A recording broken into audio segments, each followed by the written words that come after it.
Evet, çok saygıdeğer Uygur TV izleyicileri. Efendim biz İstanbul'dayız. İstanbul'daki gezmelerimize ve ziyaretlerimize devam ediyoruz. Tabii ki biz bunları yaparken aynı zamanda göze çarpanlar programında da sizlerle paylaşabileceğimiz gözümüze çarpan olaylar var. Ve bu olaylardan bir tanesi şu anda efendim ekranda yanımda gördüğünüz gibi bir tane ustamız var. Bu ustamız Beyoğlu'nda Altın Eller Festivali'nde 12.si yapılan Altın Eller Festivali'nde gözümüze çarpan bir ustamız. Öncelikle sizi tanıyabilir miyiz? Kolay gelsin öncelikle. Ben Şanlıurfalıyım, ismim Osman Yeşil. 1998 yılından beri tesbih yapıyorum. Babam da tesbih meraklısıydı. Ustamız vardı Urfa'da. Onun yanında yetiştim merakımdan dolayı. Ustanız kimdi? Şevket Can Polat. Şevket Şu anda Can İstanbul'da o da. Kendisi Atölyesi var. İstanbul Evet, atölyesi evet. var. Efendim 90 kaç senesinden beri? 98 yılından beridir tesbih yapmak. 98 evet, yani evet. 19 yıldır. 18-19 yıldır. 19 yıldır bu işin evet. içerisindesiniz. Evet. Peki tabii kamuoyunda sürekli bir kehribar meselesi var. Evet, evet. Kehribar şu anda sanki bir altın gibi bir şey Tabii, oldu. tabii. Özellikle tabii. bu sadece Türkiye'de çok değerli. Çünkü biz bunun araştırmasını yaptık özellikle Orta Asya'da, Avrupa'da tamam orada Bergenstein olarak geçiyor ama bu kadar Türkiye'deki kadar işte gramla satılacak altından daha fazla bir fiyatta satılacak diye böyle bir şeyi yok yani Evet, alıcısı evet, yok. evet. Sadece Türkiye'de bu böyle bir alıcısı var. Evet. Öncelikle bize kehribar nedir? Yani kehribar bize anlatır mısınız? Kehribar çam ağacının sakızının fosilleşmiş hali. Yani tabii dünya çam ağacının sakızının fosilleşmiş hali. Yani bizim reçine dediğimiz reçine dediğimiz çam ağacının balının toprak altında kalarak milyon yılı geçmesiyle oluşan taşlaşarak aldığı bu hale gelmesi. Şimdi peki vatandaşımızın en büyük sorunlarından bir tanesi işte bu reçinenin, çam reçinesinin, çam sakızının fosilleşmiş halinin gerçekten bu kehribar mıdır değil midir diye Peki belirli testleri var bunun. Yani en birinci testi mesela evde yapabilecekleri bir tuzlu su yapıp suya bıraktığı zaman bu suyun üstünde kalması gerekiyor. Evet. Diğer karışımlı olanlar, içinde döküm olanlar, diğer bunun taklitleri olanlar suyun dibine çöker. Kesinlikle çöker. Bu bir. İkincisi elinizde böyle ısıttığınız zaman bir tesbih olsun, bir kolye olsun böyle elinizde sürtüşmeyle ısıttığınız zaman çam kokar. Kesinlikle çam kokar. Yani şu anda bizim şu işlemelerden sonra hissettiğimiz koku çam kokması. Evet. Yani mesela şimdi bunların taklitleri var. İçine koku döküp daha tesbih elinizdeyken hiçbir böyle elinizde çekmeden bile 2 metre öteye koku gidiyorsa onlar orijinal değildir. Evet. Mesela gelen müşterilerimiz genelde hemen alıyorlar diyor hani bu kokmuyor mesela. Bu gül değil ki koksun. Elimizde onu işledikten sonra kokması gerekiyor. Eyvallah. Peki size ilk önce böyle mi geliyor ya da tabii taş halinden mi gidip buluyorsunuz? Bu dünyada sadece Baltık ülkelerinden çıkıyor bu taş. Yani Rusya, Litvanya hayır Türkiye'de yok. Dünyada sadece Baltık Denizi'nin etrafındaki ülkelerde Rusya, Litvanya, Ukrayna, Polonya oraya has bir taş zaten oranın madeni. Evet. Biz gidip oradan alıyoruz. Alıyorsunuz. Evet. Ya da özellikle Türkiye'de yapılan çanta ticareti denilen bir şekilde geliyor. Tabii.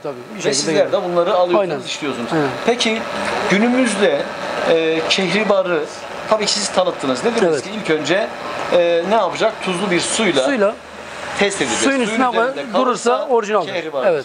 Değilse değildir. İki, işledikten sonra elimizde sonra ya da ısınmayla yani ısındığı zaman o bir çam kokusu içerir dediniz. Onun dışında yapılabilecek bazen yakmak mevzusu İşte yaktıkları zaman eğer bir tesbih falan yaktıkları zaman zaten onun değeri düşüyor. Bir zarara uğramış oluyor.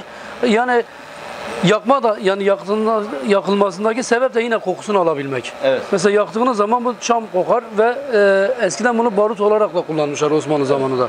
Mesela bu yandığı zaman durmaz. Çamın direktmen özü diye yaktığınız zaman bunu siz söndürmediğiniz sürece bu komple yanar yani. Peki bir de şu var.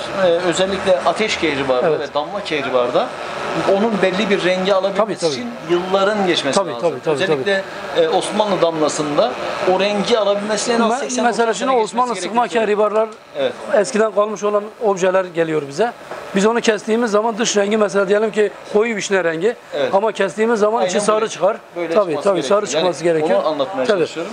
Onun renk alabilmesi için bir uzun yıllar geçmesi lazım. Mesela 5 sene 10 senede rengi sarıysa eğer turuncu olur. Sonradan kızarmaya başlar. Evet.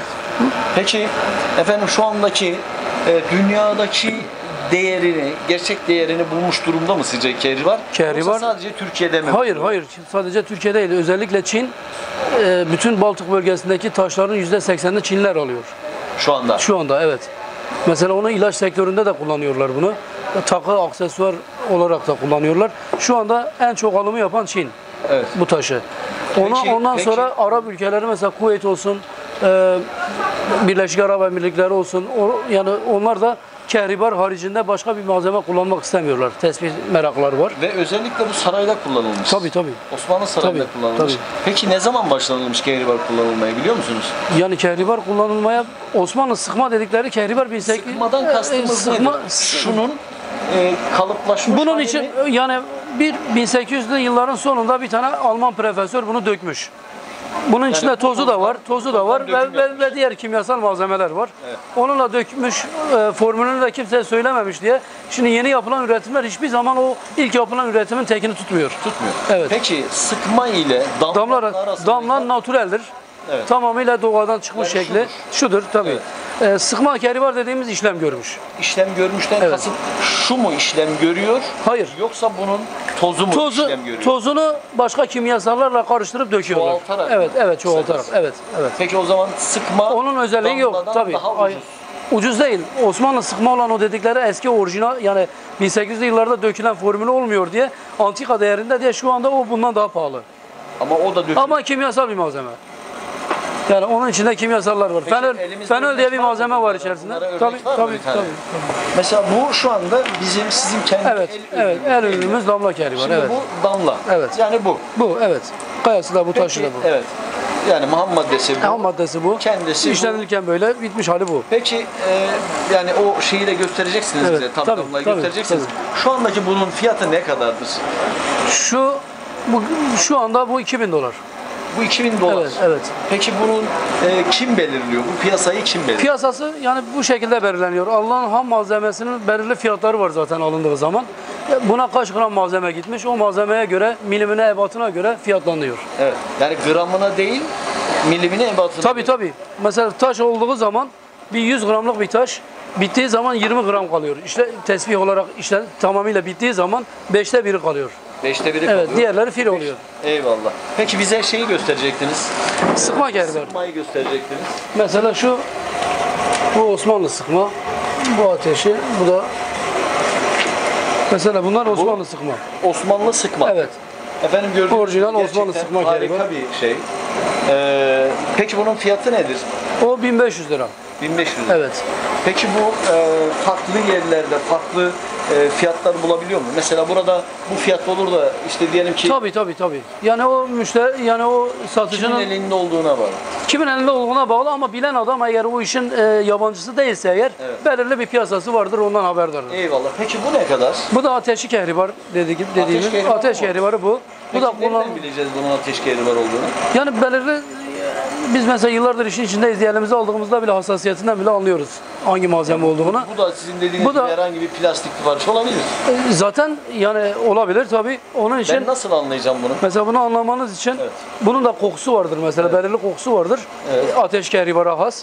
Kokladığınız zaman o kokuyu vermesi gerekiyor. Tantület gibi şeyler kokar. Elimizde yok o. Öyle ya, yani bir seyirci adına burada olduğumuz için gerçekten o koku var. Tabii.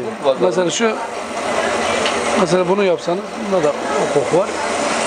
Mesela kendine has kokular vardır. Eyvallah. Evet. Kullanıldıkça rengi değişir. Mesela aldığınız malzeme eğer hani plastik değilse, ateşi kehribarsa bu bir sene sonra biraz daha bir ton daha koyu olur. Bir sene sonra bir ton daha koyu olur. Eyvallah. Sıkma kehribarlar gibi. Bunda da var mı şu an? Tabii. Bunda sıkma kehribarla kendine has kokusu vardır. Hani yakma mesela tesbihleri mesela ama bundan alamadım küçüktür diye bu hacmi küçük. Bu da Osmanlı'dır yani o da orijinaldir. Evet. Mesela yakma yaktığınız zaman da test edebilirsiniz ama işte o tesbih deforme eder. Tesbih yapar. Peki buradan kehribar tesbih Evet. hobisi olanlar, Evet. tutkusu olanlar, Evet. tesbih koleksiyonu için çalışanlar, Evet. bu piyasada iyi kötü nefes alan herkese Evet. kehribar için ne gibi tavsiyeleriniz olur? Yani bunun bir de koruması gerekiyor değil mi? Tabii Mesela tabii. bir kehribar tesbihi olan arkadaş neler yapsın? Kehribar tesbih olan arkadaş, özellikle tesbih kullanan arkadaşlar tesbih böyle sallama yapmasınlar. Mesela tesbih sallanılmak için yapılmamıştır. Yani eski büyük ustalarımız da biri tesbih siparişi vermeye geldiğinde tesbih böyle sallıyorsa ona yapmaz, tesbih yapmaz. Yapılmaz. Yapılmaz. Çünkü bu ne Tesbih, için? nazik, tesbih Allah'ı zikretmektir. Zikretmek için. Yani böyle nazik kullanılması gerekiyor. Özellikle unutuyorlar, ceplerinde bozuk parayla falan metalle temas ettiği zaman kırılma oluyor. Çünkü nazik bir taştır diye. Özellikle tesbihlerini her akşam böyle bir çeksinler. Çekmeseler tesbih matlaşır. Rengi kötü olur yani. Özellikle de zikir ettikleri zaman tesbih daha da bir parlaklık kazanır. Daha da güzel Tabii, olur diyorsun. tabii. Peki hangi fiyat aralıklarına nasıl aldatılmamak için Tabii. kehribar alıcıları neler yapsınlar? Şimdi orijinal damla kehribarlar 33 olarak bir tesbih diyoruz. Yani en düşük 600-700 liradan başlar. O tesbihin kalitesine göre, büyüklüğüne göre şeyi değişir. Evet. Ama mesela diyelim ki adam sana bu orijinal damladır diye sana 100 liraya bir tesbih verirse o sahtedir zaten. Evet. Çünkü ben Old Pazar Evet, dediğimiz evet, kapalı evet, çarşıda evet, dün dolaştım. evet, evet. Özellikle biraz bilgim olsun Evet, istedim evet, size gelmeden evet, önce. evet, Tabii ki bu konuda biz bilmemiz gereken şeyleri, sormamız Evet, gereken evet. şeyleri de sizlere sorduğumuz kanaatindeyim ama Bir de alırken eğer herhangi bir yerden bir tesbih alırken başka bir iki yere daha göstersinler. Hani mesela eğer bilgisi yoksa, mesela tesbihe tabii merakı varsa, bilgi sahibi ise başkasına göstermesine gerek yok. Ama diyelim ki adam bilmiyor, bir kehribar almak istiyor, en azından başka bir iki yere göstersin. Çünkü piyasamızda karışık insanlar malzemeler var. bilmiyorlar ki yani siz buradan alacaksınız, götüreceksiniz birisine. Hayır, mesela aldığı zaman ustaya diyecek, alıcıya diyecek ki ben yani bundan fazla bir bilgi sahibi değilim ama benim bir arkadaşım var o işi bilen, yani parasını ödedikten sonra götürüp göstereyim, eğer kafamıza yatmasa geri veririz. Eyvallah. Diye o şekilde saklama alsınlar. Peki başka benim sormadığım, sizin aklınızdan geçen Yani eğer seyircimizin, izleyicimizin bilmesi gereken... yani istediğim sadece natürel malzeme kullansalar. Evet. Yani özellikle damla kehribar. Yani diğerlerine hepsinde kimyasal malzemeler var. Evet. Yani insanın vücuduna, hani herkes stresi alır falan, bütün tesbihler öyle diyorlar, işte vücuttaki kan dolaşımını dengeye koyar falan filan gibi söylemler mı var. öyle bir şey? Yani bunlar söylenmez. Doğal taş haricinde mesela orijinal Osmanlı sıkma bile kimyasaldır, yani dökülmüş bir malzemedir. İçerisinde belirli kimyagerler tarafından yapılmış. Yani onların vücuda bir yararı yok. Eyvallah. Yani açıkçası. Özellikle sadece natürel malzemeler alsınlar. Mesela damla kehribar alsınlar, diyelim natürel hakiki taşı alsınlar, natürel kuka alsınlar, ağaç tarzı şeyler alsınlar. Ama diğer kimyasal malzemeler ellerine kullandıkları zaman daha onlara zarar verir. Evet, evet. Peki ben şimdi size bu soruyu tersten soracağım. evet. Kehribar kullanmanın insan hayatına bir getirisi var mı? Sağlık için herhangi bir yararı var mı? Bu kimyasal olarak dökümlerin hiçbir yararı yok. Evet. Sadece damla kehribarda boğaz bölgesinde kullanıldığı zaman guatr hastalığına ve astım hastalığına iyi geldiği söyleniliyor. Biz zaten ben tesbihçiliğe ilk başladığım yıllarda ustamın dükkanına gelirlerdi. Biz bunun tozlarını atmazdık. Tornadan çıkan temiz tozlarını poşetlerdik, koyardık. Gelirlerdi hastalara, sarılık hastalığı olan çocuklara balla karıştırıp yedirirler.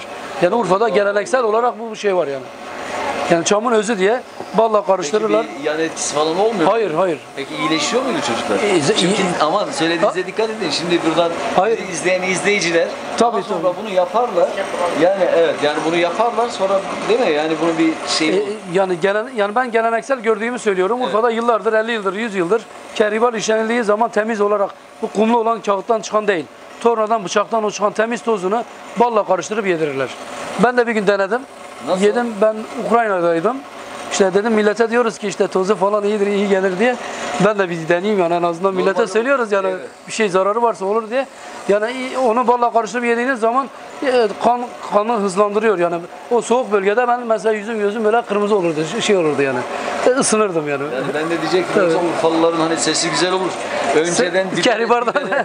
bibere bağlıyorlardı. Yoksa Hayır, şimdi bir de hayır. kehribardan mı ortaya çıktı diye. Ses bibere bağlantılı. Ses bibere bağlı. Peki guatr ve boğaz hastalıkları da kehribara Kehribara, bağlı evet, diyebiliriz evet, diyoruz. evet. Efendim biz Osman Yeşil ustamızla beraber sizlere kehribar nedir? Kehribarla ilgili sorularımızı ilettik. Ümit ediyoruz sizlerin bize yönelttiğiniz sorular burada cevap bulmuştur. Ümit ediyoruz ki yine ben başka bir şey daha soracağım. Tabii. TV aracılığıyla size gelen müşterilerimize bir indirim yapacaksınız. Tabii yaparız. Ne yapacaksınız? En azından bir ürün aldığı zaman başka bir tane böyle ona yakın bir şeyler hediye ederiz onlara. Mesela diyelim ki bir tane böyle bir şey oldu. Mesela böyle bir tespih aldığı zaman ona bir tane de küçük bir damla kehribar parça veririz ona. Parça veririz. Evet. Mesela şu kayalardan, şu gördüğümüz bunlardan. Ne yapar bunu mesela? Bunu ne yapar? Yani bunu çocuğunun boynuna takabilir, ipe takabilir, kolye ederek kullanabilir. Yani bunlar tamamıyla doğal taştır diye. Eyvallah. Biz de şeker yerine taş veririz, kehribar veririz. Bedava demiyoruz. Tabii. Tamam. Peki efendim. Biz bir başka programda, Göze Çarpanlar programında sizlerle yine beraber olduk. Ümit ediyoruz ki yine bu Göze Çarpanlar programında sizlerle başka bir programda, başka güzide bir ustamızla beraber, başka bir güzide insanla beraber yine beraber olmak üzere. Efendim öncelikle size teşekkür ediyoruz. Ben de teşekkür ederim size. Kıymetli zamanınızı bize ayırdınız. Ben de size teşekkür ederim. Beyoğlu gibi böyle kalabalık bir ortamda müşterilerinizden feragat ettiniz, işinizden feragat ettiniz, zamanınızdan feragat ettiniz. Biz de size teşekkür ederiz. Ekranımızdan bizim izleyicilerimizle beraber olmayı seçtiniz. Biz ayrıca teşekkür ediyoruz. Efendim bir başka programda yine beraber olmak üzere. Hoşça kalın, dostça kalın. Allah'a emanet olun.